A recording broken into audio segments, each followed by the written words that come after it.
The morning sun painted the Pacific Ocean in shades of gold and turquoise as Nora Blackwell descended into the crystal-clear waters off the California coast. At 26, she had dedicated her life to understanding the mysteries of marine life, spending more time with dolphins and sea turtles than with humans. Her long auburn hair floated around her like seaweed as she documented the behavior of a pod of bottlenose dolphins, their playful clicks and whistles filling her underwater microphone. Nora had always felt more comfortable in the ocean's embrace than in crowded rooms or social gatherings. The water was honest, pure, and never judged her for being different.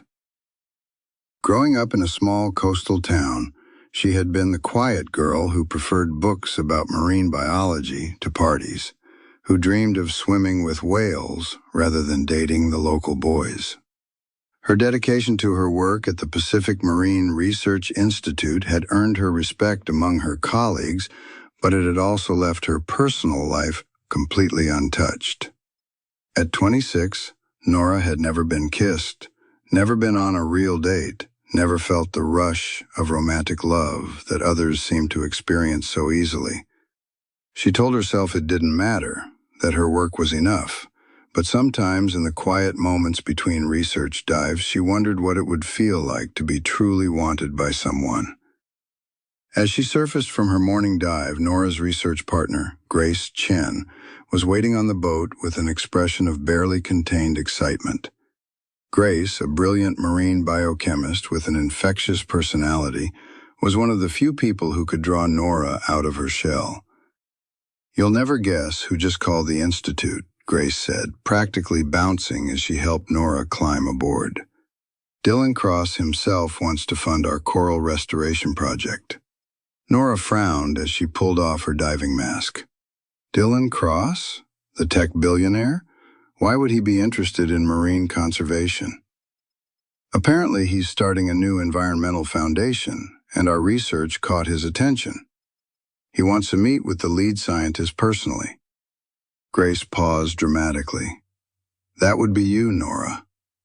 The name Dylan Cross was impossible to avoid in their world. At 32, he had built Cross Dynamics from a small startup into a global technology empire worth billions.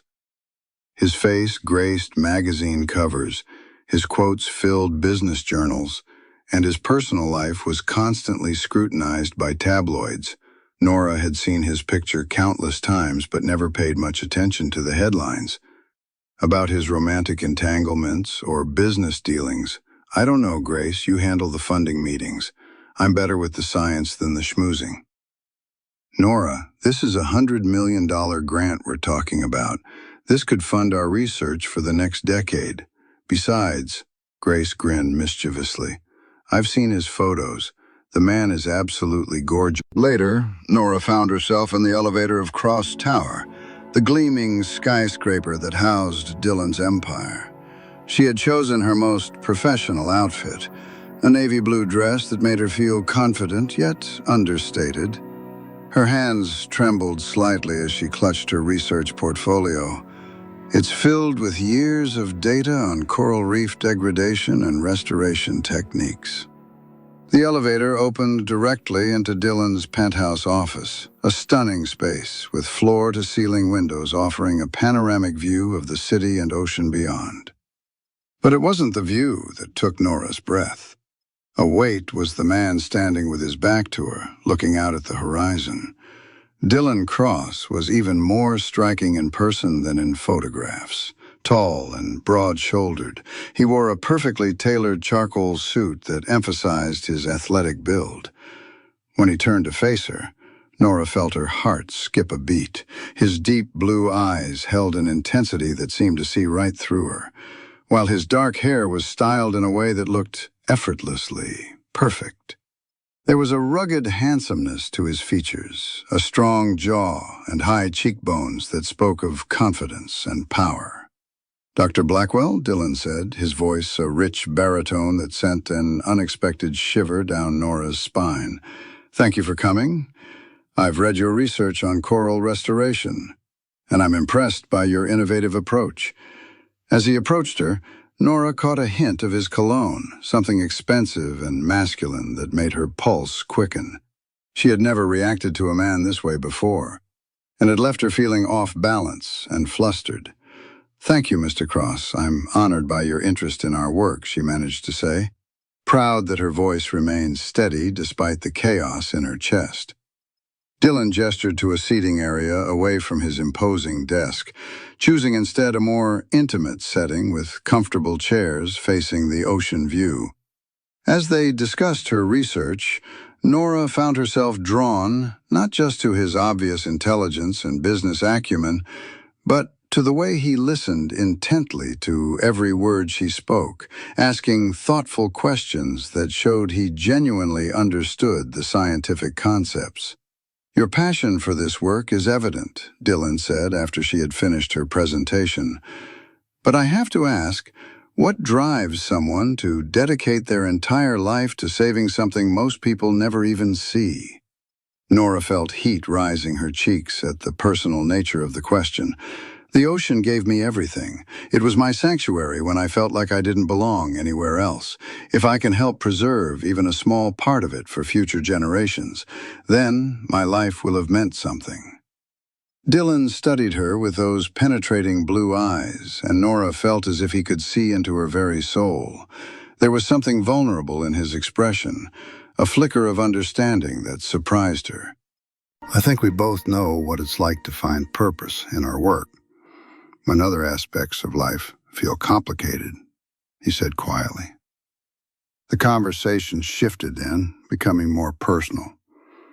Dylan told her about growing up with enormous pressure to succeed, about building his company from nothing, about the loneliness that came with success. Nora found herself sharing things she had never told anyone.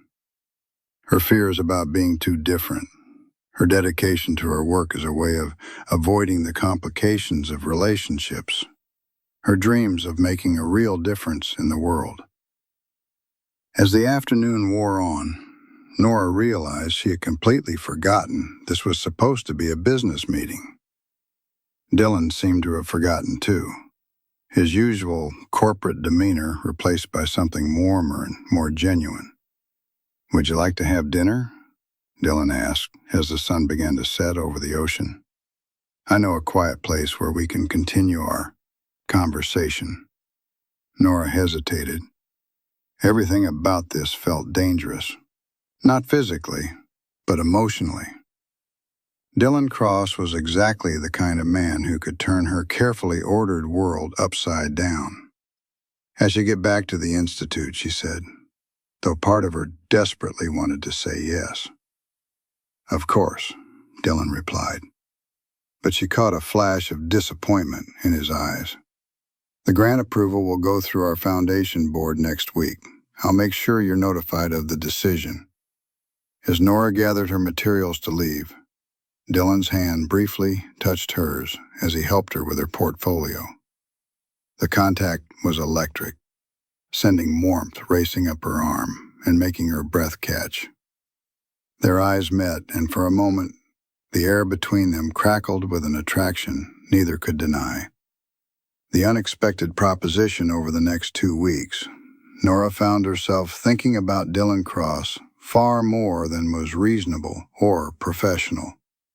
She threw herself into her work with even greater intensity, diving deeper and longer than usual, as if the ocean could wash away the confusing feelings he had awakened in her.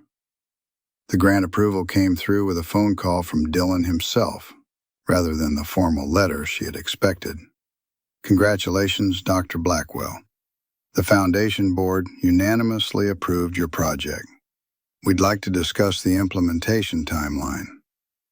"It's wonderful news, Mr. Cross. Should I schedule a meeting with your foundation staff?" "Actually, I was hoping we could discuss it over dinner. Tonight, if you're available." Nora's heart hammered against her ribs. "Is that really necessary? We could handle this through normal channels." "Please, Nora." With the use of her first name, sent to thrill. Through her. There's something important I need to discuss with you. Something personal. Against her better judgment, Nora agreed to meet him at an upscale restaurant overlooking the marina. She chose her outfit carefully, settling on a simple black dress. That made her feel sophisticated, yet comfortable. She looked at herself in the mirror. She barely recognized the woman staring back. Her usual ponytail replaced by loose waves, a touch of makeup highlighting her green eyes. Dylan was waiting for her at a private table on the restaurant's terrace, the setting sun casting a golden glow over the water. He stood as she approached, his eyes holding an appreciation that made her feel beautiful in a way she had never experienced before. "You look stunning," he said, his voice husky with genuine admiration. Dinner conversation flowed as easily as it had in his office. But Nora could sense an underlying tension in Dylan, a nervousness that seemed out of character for such a confident man. As they finished their main course, he finally broached the subject that had brought them together. "Nora, what I'm about to tell you might sound insane, but I need you to hear me out completely before you respond." She nodded, her pulse quickening at his serious tone. "I want to have a child," Dylan began, his eyes never leaving hers. "I've always wanted to be a father, but my experiences with relationships have been ... disappointing. Women in my circle are usually more interested in my wealth than in building something real." Nora felt a flutter of nervousness. Where was this conversation heading? "I've been thinking about alternative arrangements, surrogacy perhaps. Finding someone who would be willing to enter into a more business-like arrangement for the purpose of having a child." "That's very personal, Mr. Cross. I'm not sure why you're sharing this with me." Dylan leaned forward, his intensity almost overwhelming. "Because in the short time I've known you, I've seen something rare. You're brilliant, compassionate, and completely uninterested in my money. You have integrity, and you would be an amazing mother." Nora's breath caught as she realized what he was suggesting. "Are you asking me to be your surrogate, masking you to consider having a child with me?" "Not as a surrogate, but as a partner in parenthood. We would share custody, and I would ensure both you and the child want for nothing. You could continue your research with unlimited funding, and our child would have two parents who respect and care for each other." The proposal was so unexpected, so audacious that Nora could only stare at him. "Dylan, this is crazy. We barely know each other." "We know enough. We know we trust each other. We know we share similar values, and we know there's an attraction between us that neither of us can deny." Nora felt her cheeks burn at his directness. "I don't know what you're talking about, don't you?" Dylan's voice was soft but insistent. "Tell me you didn't feel it when our hands touched. Tell me you haven't thought about me these past 2 weeks." She couldn't tell him that because it would be a lie. She had thought about him constantly, had found herself wondering what it would be like to be held by those strong arms, to be the focus of that intense attention in a more intimate setting. "Even if what you're suggesting made sense, which it doesn't, there are things about me you don't know, things that would change your mind." "Such as?" Nora took a shaky breath, feeling vulnerable and exposed. "I'm 26 years old, and I've never been with a man. I've never even been kissed properly. I'm not the sophisticated woman you think I am." Instead of the shock or rejection she expected, Dylan's expression softened. It was something that looked almost like wonder. "That doesn't change anything, Nora. If anything, it makes you even more remarkable. In a world where everyone seems to have lost their authenticity, you've preserved something beautiful and rare." "But how could we, ... I mean the practical aspects. Could you use artificial insemination if that would make you more comfortable?" Or, his voice dropped to a husky whisper, "Feelings develop between us naturally. We could let things progress organically." Nora's mind reeled with the implications of what he was suggesting. Idea terrified and excited her in equal measure. "I need time to think," she whispered. "Yeah, take all the time you need.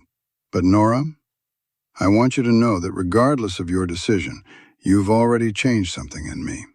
For the first time in years, I feel hopeful about the future." As Dylan drove her home that night, Nora's mind churned with possibilities and fears. The proposal was insane, impossible, and completely contrary to everything she had planned for her life.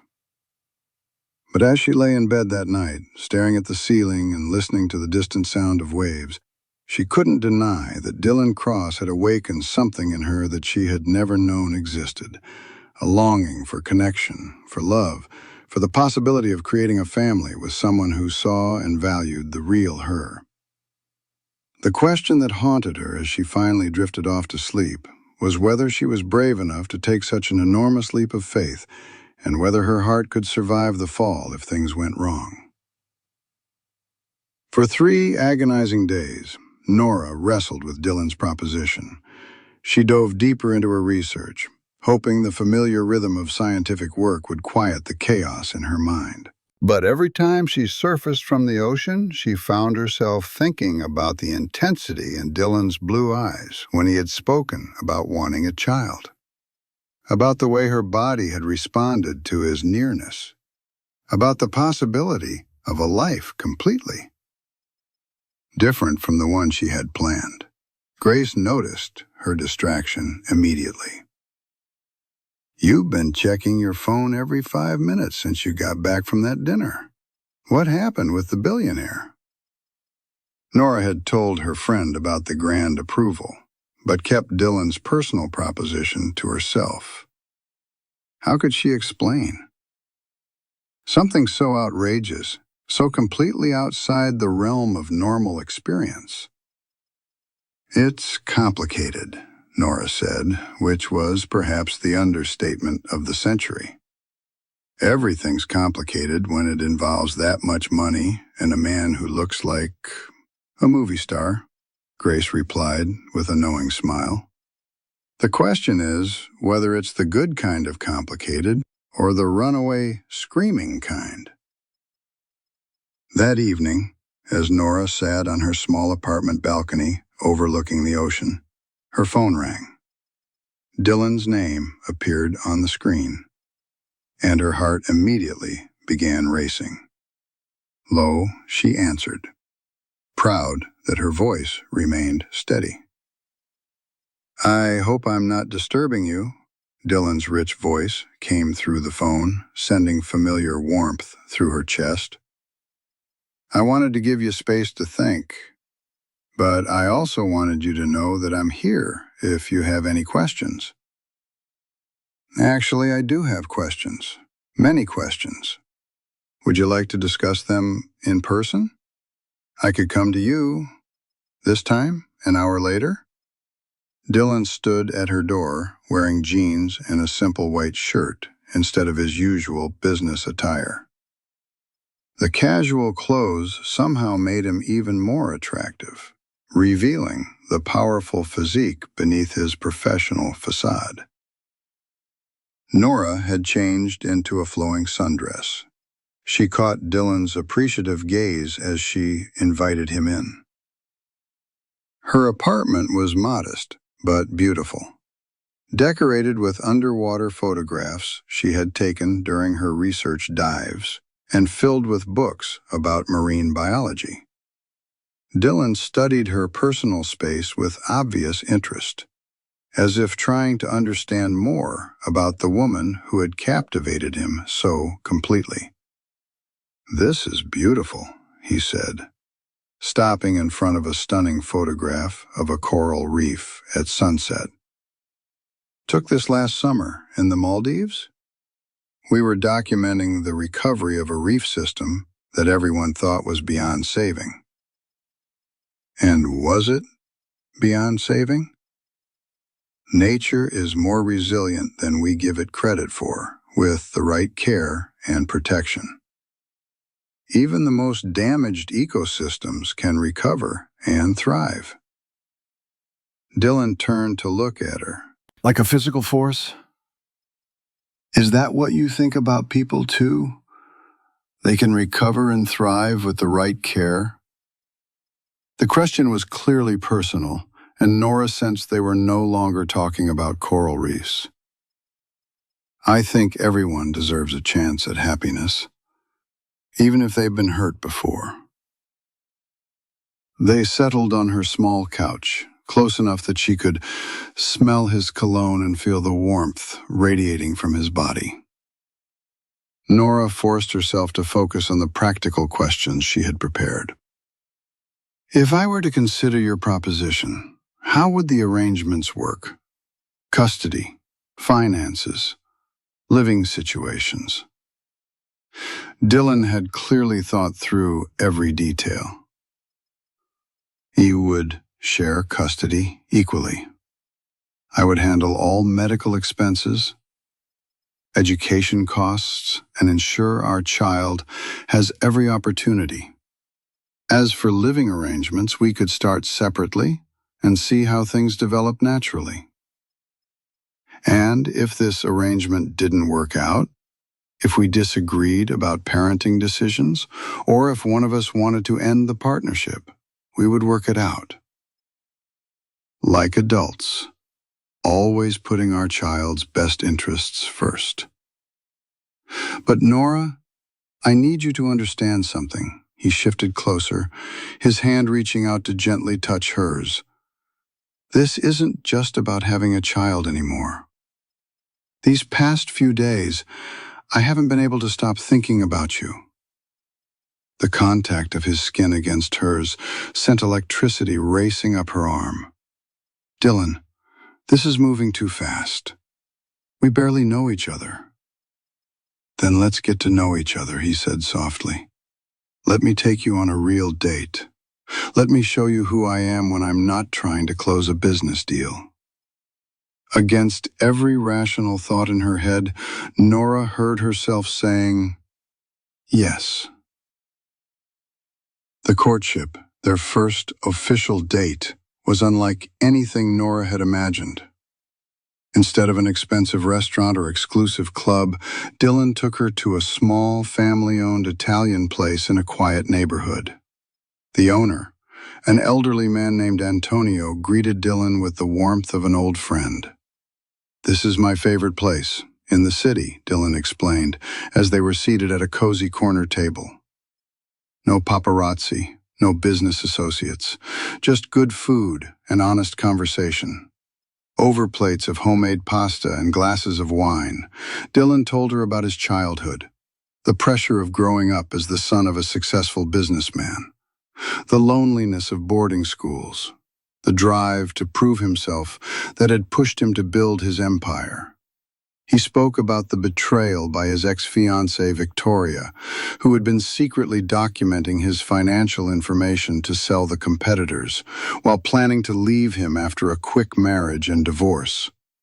After Victoria, I stopped believing that anyone could love me for parties, losing her parents in a car accident when she was 22, using her brother's college fund to pay for the funeral and working 3 jobs to keep him in school. You could have asked me for help with your brother's education, Dylan, said quietly. The foundation could easily provide a scholarship. That's exactly why I didn't mention it. Nor R, replied. I need to know that you want me for me. Not because you feel sorry for me or want to rescue me.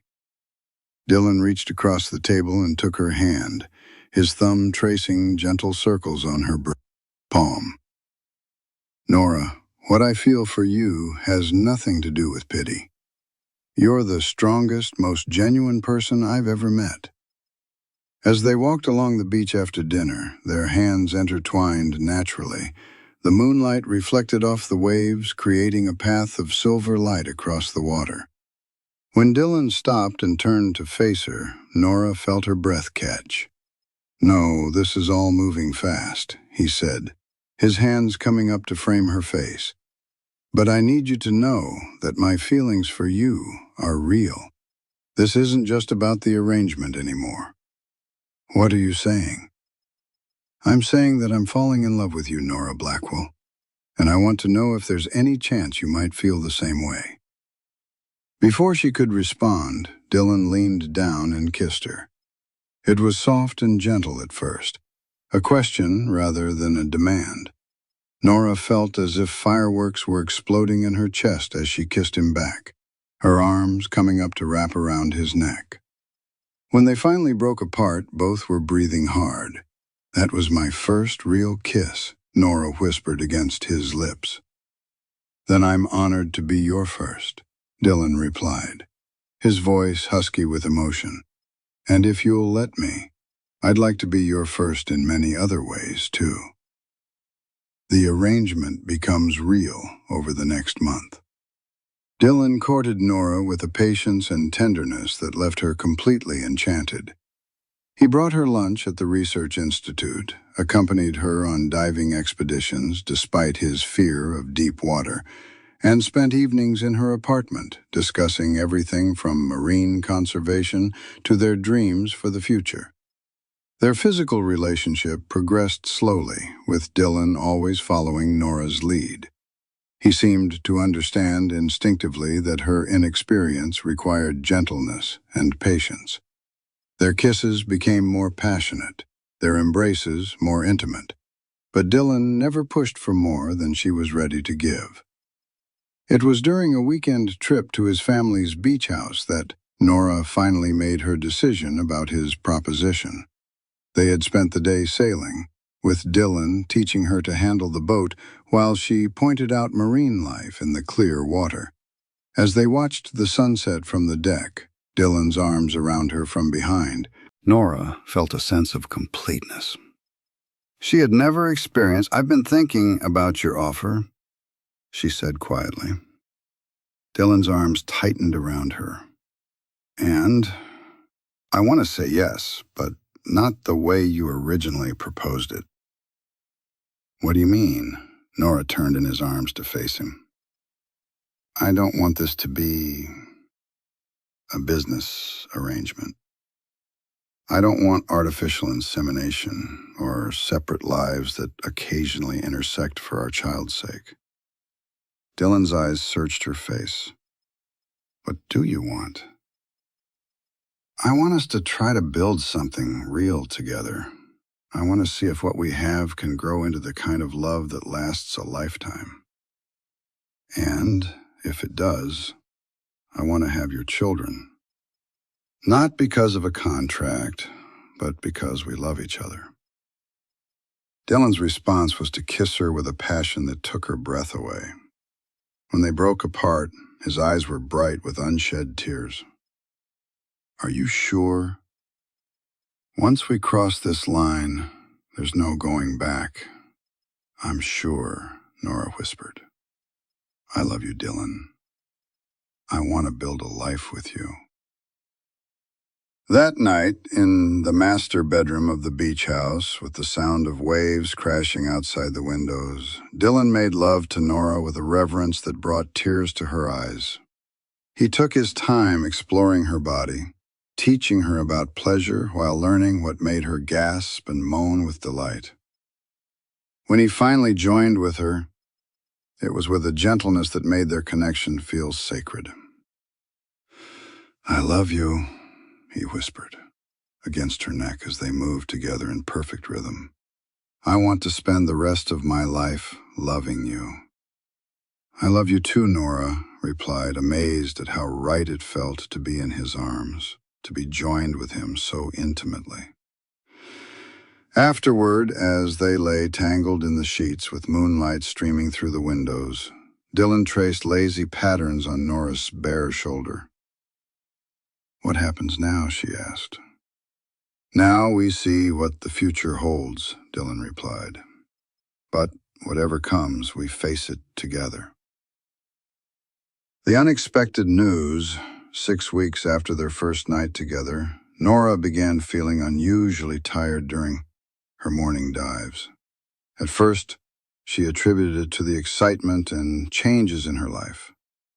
But when the fatigue was accompanied by nausea, Grace insisted she see a doctor, Dr. Helen Monroe. A kind woman in her 50s who had been Nora's physician for years smiled as she delivered the news that would change everything. "Congratulations, Nora. You're about 8 weeks pregnant." Nora felt the world tilt around her. She and Dylan had talked about having children, but this felt impossibly fast, even though they hadn't been using protection. "Are you sure?" she whispered. "Very sure. Would you—" "Nora, what's wrong? You sound upset. Can you come to Dr. Monroe's office? I need to tell you something important." 20 minutes later, Dylan burst through the door of the medical office, his face pale with worry. "What happened? Are you okay?" "I'm pregnant," Nora said simply, watching his face for his reaction. For a moment, Dylan stood completely still, as if he couldn't process the information. Then, a slow smile spread across his features, growing brighter until his entire face was illuminated with joy. "Really? We're going to have a baby?" "We're going to have a baby," Nora confirmed. And suddenly Dylan was lifting her off her feet and spinning her around the small office, both of them laughing and crying at the same time. Dr. Monroe smiled at their obvious happiness. "I take it this is welcome news?" "The best news," Dylan said, his arm tightly around Nora's waist. "When does the baby due?" "Based on Nora's last menstrual period, I'd estimate late spring. We'll do an ultrasound in a few weeks to confirm the due date." As they left the doctor's office, Dylan was practically vibrating with excitement. "We need to get married," he said suddenly. "I want our child to be born to married parents." "Dylan, we don't have to rush." "I'm not rushing because of the baby," interrupted, stopping in the middle of the sidewalk to take her hands. "I'm rushing because I can't wait another day to make you my wife." Right there in front of the medical building, with people walking around them, Dylan dropped to one knee and pulled out a ring box that seemed to appear from nowhere. "Nora Blackwell, you've changed my life in every way possible. You've shown me what real love feels like, and now you're giving me the family I've always dreamed of. Will you marry me?" The ring was stunning, a classic solitaire diamond that caught the sunlight and threw rainbows but. It was the look in Dylan's eyes that took Nora's breath away. She saw their entire future reflected there, their child, life they would build together, the love that would sustain them through whatever challenges lay ahead. "Yes," she whispered, then louder, "Yes, I'll marry you." Dylan slipped the ring onto her finger and kissed her amid the cheers of strangers who had stopped to watch the proposal. Nora felt as if her life was finally beginning. The shy marine biologist who had never been kissed was becoming a wife and mother, and she had never been more ready for anything in her life. 2 months later, on a crisp December morning, Nora stood before a mirror in the bridal suite of the elegant coastal resort where their wedding would take place. The dress she wore was a masterpiece of ivory silk and delicate lace, fitted perfectly to accommodate. It was one of the few things salvaged from her childhood home, and wearing it made her feel as if her parents were somehow present for this moment. "You look absolutely radiant," Grace said, her eyes bright with unshed tears. "I can't believe my best friend is marrying a billionaire and having his baby. It's like something out of a fairy tale." "It doesn't feel real," Nora admitted, touching her stomach gently. 6 months ago, I was perfectly content with my quiet life and my research. Now, I'm about to become Mrs. Dylan Cross." "Cold feet?" Grace asked with concern. "No," Nora said with certainty. "This is exactly where I want to be. I just can't believe I'm lucky enough to have found this kind of love." A soft knock at the door interrupted them, and Ben poked his head in. At 22, Nora's younger brother had grown into a handsome young man, and he looked distinguished in his role as the one who would walk her down the aisle. "Assist," he said, his voice thick with emotion. "You look beautiful. My dad would be so proud." Nora felt tears threatened, but Grace quickly handed her a tissue. "Don't you dare ruin your makeup," she scolded gently. "Is it time?" Nora asked. "Dylan's pacing at the altar like a caged tiger," Ben grinned. "I think he's more nervous than you are." The ceremony was held in a stunning outdoor pavilion overlooking the ocean, decorated with white roses and trailing greenery that danced in a gentle sea breeze. Only 50 guests were present, close friends and family, who had been part of their journey. As the string quartet began the wedding march, Nora felt her heart began to race. Ben offered her his arm, and together they walked down the petal-strewn aisle toward the man who had changed her life completely. Dylan stood at the altar in a perfectly tailored black tuxedo, his dark hair gleaming in the afternoon sunlight. But it was the expression on his face when he saw her that nearly took Nora's breath away. His blue eyes filled with wonder and love, so intense that she felt as if her heart might burst from happiness. Father Miguel Santos, the elderly priest who had known Dylan's family for years, smiled warmly as Ben placed Nora's hand in Dylan's. "The care of her," Ben whispered to Dylan. "With my life," Dylan replied, his eyes never leaving Nora's face. When it came time for their vows, Dylan spoke first, his voice strong and clear, despite the emotion evident in his expression. "Nora, before I met you, I thought I understood what success meant. I had built an empire, accumulated wealth, achieved everything I thought I wanted, but I was empty inside, going through the motions of a life without real meaning. He changed everything. You showed me what it means to love selflessly, to find purpose beyond personal gain, to believe in something bigger than myself.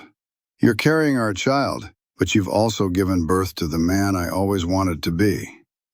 I promise to love you not just today, but every day for the rest of our lives. I promise to be the husband you deserve and the father our children need. You are my heart, my soul, my everything." Nora felt tears streaming down her cheeks as she spoke her own vows. "Dylan, I spent most of my life believing I was meant to be alone, that my work was enough to fill the empty spaces in my heart. You proved me wrong in the most beautiful way. You saw past my shyness and my fears to the woman I could become with the right person beside me. You've given me love, passion, and now the family I never dared to dream of. I promise to love you through every triumph and every challenge.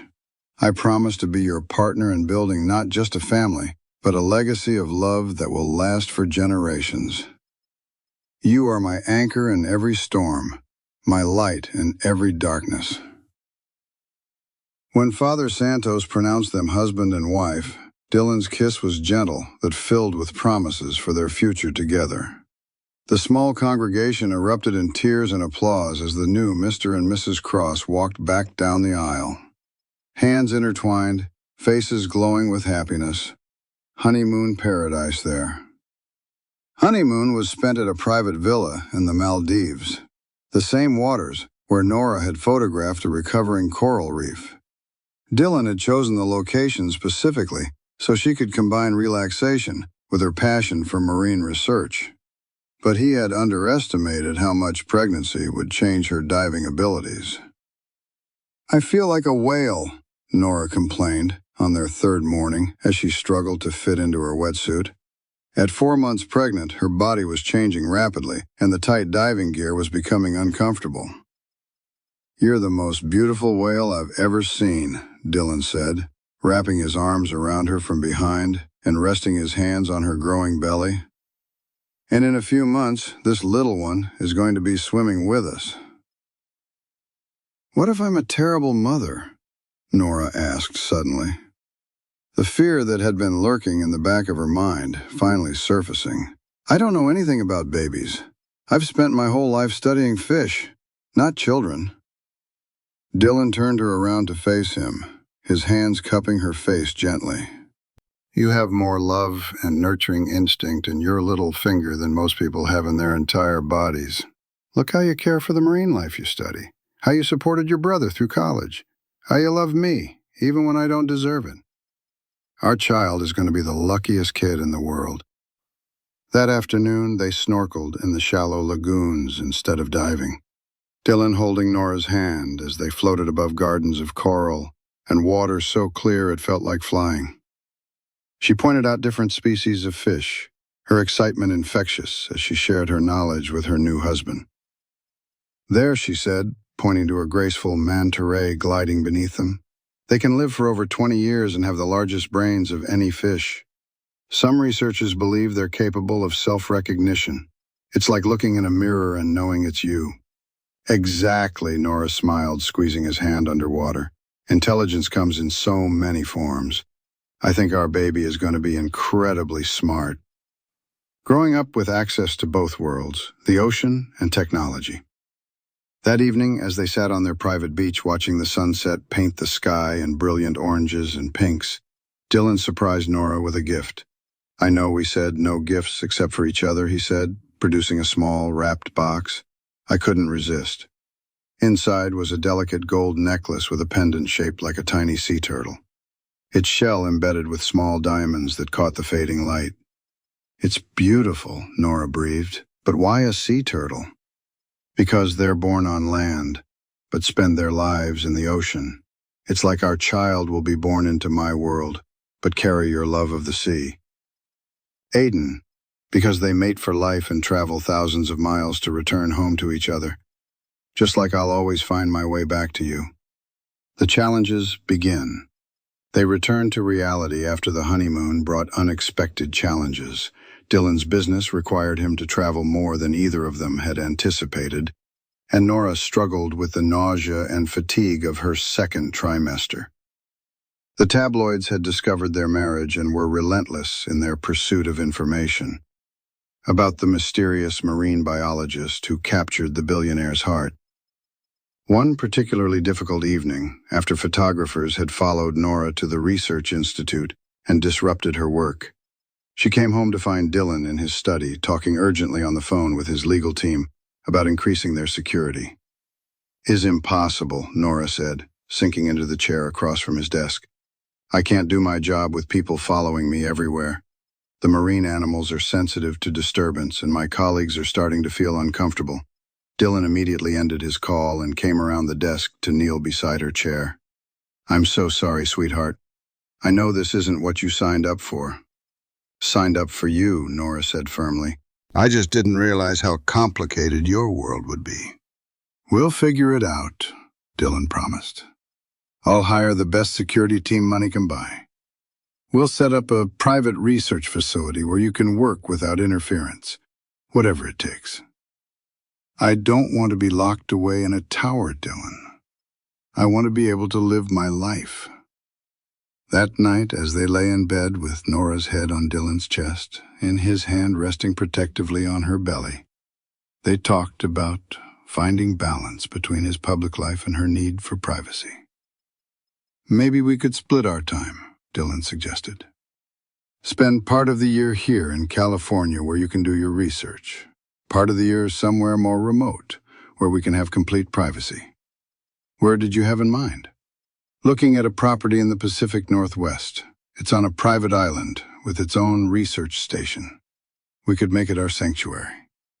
The unexpected revelation: 20 weeks. They went for their routine ultrasound appointment with Dr. James. Parker, the obstetrician who had been monitoring Nora's pregnancy. As they watched their baby move on the screen, Dr. Parker's expression grew puzzled. "Is everything okay?" Nora asked, noticing his frown. "Everything's perfect," Dr. Parker said with a growing smile. "In fact, everything's doubly perfect, Dr. Having twins?" The room fell silent except for the sound of 2 distinct heartbeats coming from the ultrasound machine. Dylan's hand tightened around Nora's as they stared at the screen, in shock. "Twins?" Nora whispered. "Are you sure?" "Very sure. See here and here?" Dr. Parker pointed to 2 distinct shapes on the monitor. "Baby A and baby B from what I can see. It looks like you're having a boy and a girl." Dylan let out a whoop of joy that probably scared patients in the next room. Twins? Nora? We're having twins, I can't believe it. Nora laughed, tears of happiness streaming down her face. We're going from 0 children to 2 in one shot. Can you tell if they're healthy? Dylan asked, his voice tight with concern. Both babies appear to be developing perfectly. Their heartbeats are strong and all the measurements are exactly where they should be for 20 weeks. As they left the doctor's office, both Dylan and Nora were giddy with excitement and terror and equal measure. 2 babies, Nora kept repeating. How are we going to handle 2 babies? It's the same way we've handled everything else, Dylan said, pulling her close. Together, one day at a time. That evening, they called their families to share the news. Ben screamed so loudly that they had to hold the phone away from their ears, and Grace immediately started planning twin baby showers. What are you going to name them? Grace asked during her excited interrogation.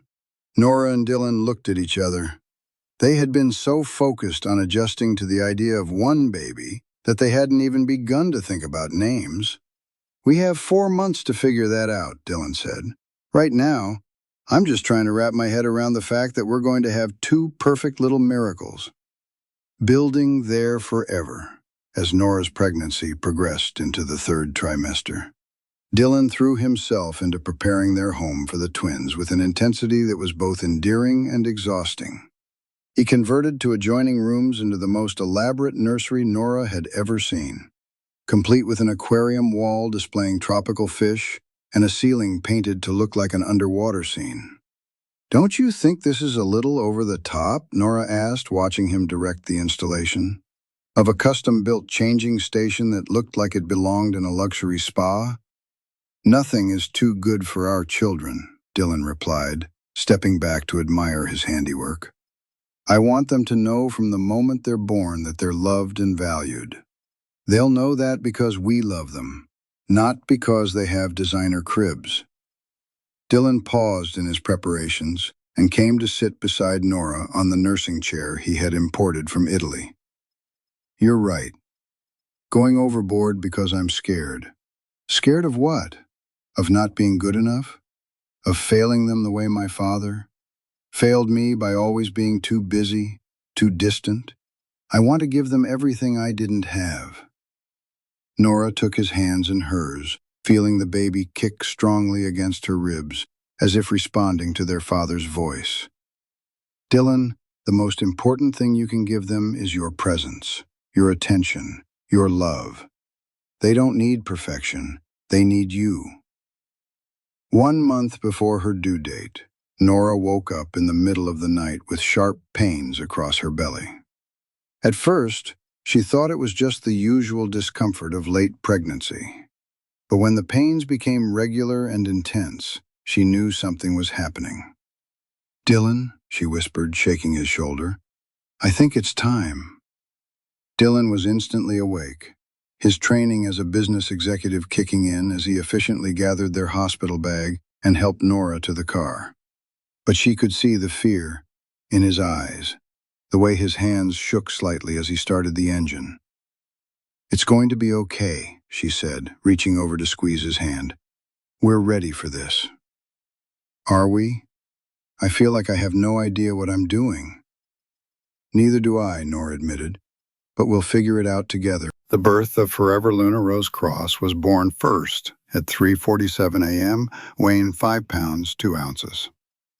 With a shock of dark hair and her father's blue eyes, she came into the world quietly, looking around with alert curiosity as if she was already studying her new environment. Phoenix Dylan Cross followed 12 minutes later, weighing 5 pounds, 8 ounces, with auburn hair like his mother's, and a cry that announced his arrival to the entire maternity ward. They're perfect, Dylan whispered, tears streaming down his face as he held his daughter while Nora cradled their son. Absolutely perfect, Luna and Phoenix, Nora said softly, testing the names they had finally chosen during her labor. Our little miracles. The next few hours passed in a blur of visitors, photographs, and the overwhelming reality of becoming parents. Grace arrived with enough flowers to stock a florist shop. Ben brought a teddy bear larger than both babies. Combined, and Dylan's father, Thomas, made his first appearance since their wedding. Clearly moved by the sight of his grandchildren. "They're beautiful," Thomas said quietly. His usual stern demeanor softened as he looked at the tiny babies. "You've done well, son." It was the first time Dylan could remember his father expressing pride in him for something other than business success, and Nora saw him wipe away tears. "It's just like we need each other," Dylan said, leaning over to kiss Nora softly. "Thank you for giving me everything I never knew. Thank you for showing me that fairy tales can come true." Nora replied. Outside their window, the ocean sparkled under the moonlight, waves rolling endlessly toward the shore. Somewhere in those waters, coral reefs were growing and thriving. Marine life was flourishing, and the cycle of life continued in its eternal dance. Inside the hospital room, a new family had been born, not from a business arrangement or a calculated decision, but from the purest form of love. Dylan Cross had wanted an heir, but he had found something infinitely more valuable, a soulmate who had given him not just children, but a purpose beyond wealth, a love beyond measure, and a future filled with the kind of happiness he had never dared to dream possible. And Nora Blackwell Cross, who had spent her life studying the mysteries of the ocean, had discovered that the greatest mystery of all was the human heart, and how it could expand to hold more love than she had ever thought possible. Their story had begun with an impossible proposition, but it had become something neither had expected. A love story for the ages written in the laughter of children, the whisper of ocean waves, and the promise of forever.